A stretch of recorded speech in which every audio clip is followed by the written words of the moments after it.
People resist, like a body rejects a transplant.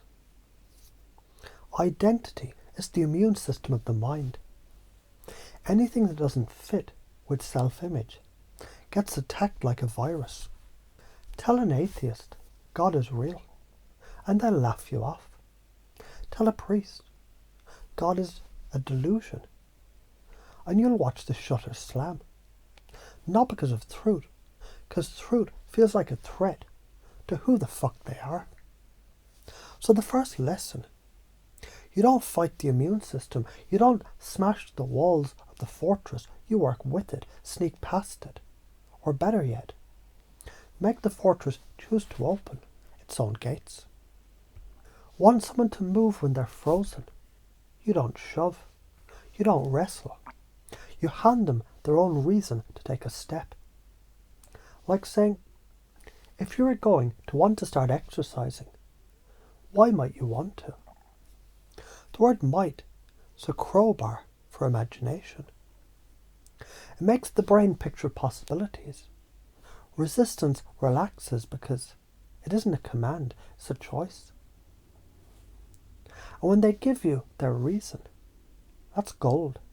Validated, echoed, reflected back like holding up a mirror until they see their own face more clearly. Then you scale on a scale of 1 to 10. How much do you want that? And then the genius move. Why didn't you rate it lower? That little sideways question, it short circuits their defense. They go into cognitive dissonance. And the way out, they justify why it matters. They start convincing themselves. Resistance flips direction, like a river that suddenly carves a new channel. They flow where before they fought.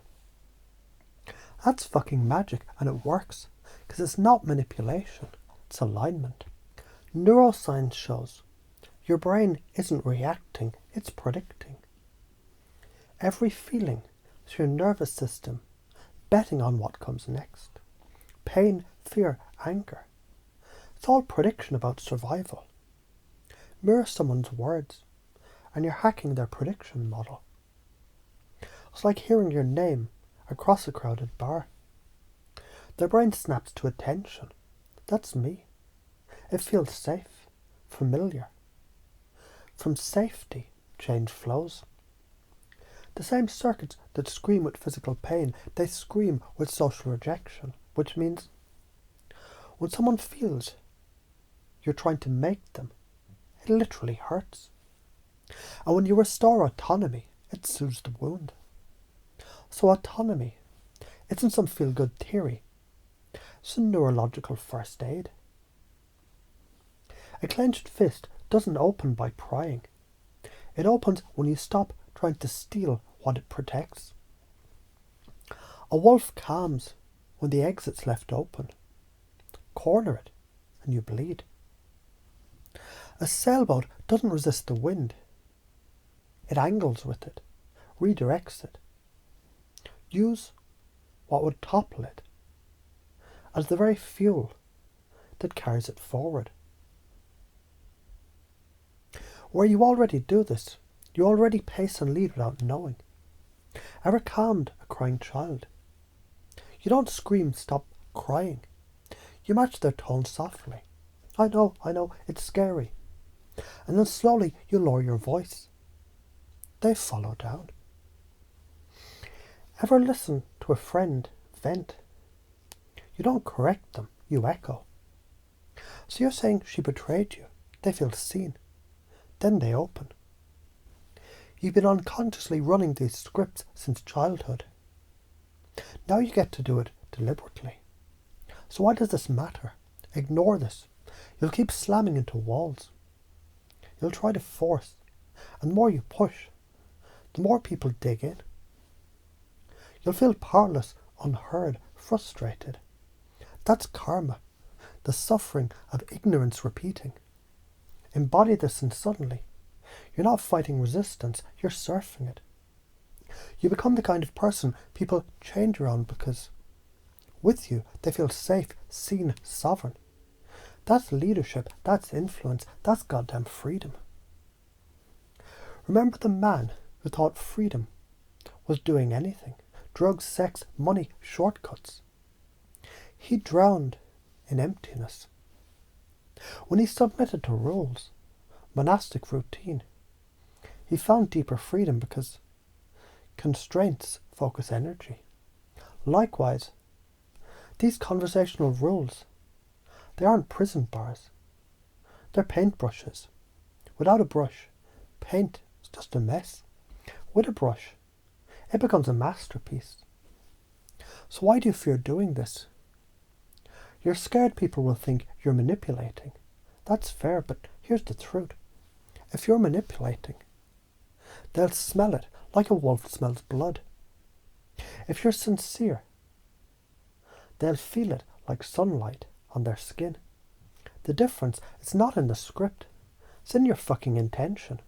So do this as a gift, not a trick. Do it because you care, not because you want to win. Otherwise, their nervous system, it'll slam the door in your face. Ever notice how when you're confused, you're suggestible? That's because confusion is a crack in the fortress wall. When you ask, why not less? You're slipping their mind sideways. Confusion creates openness. Openness invites new maps. That's not weakness. That's how all growth begins. Don't do this, you stay stuck. You keep butting heads with partners, colleagues, kids. You keep exhausting yourself in power struggles. You repeat the same patterns until they calcify into resentment and regret.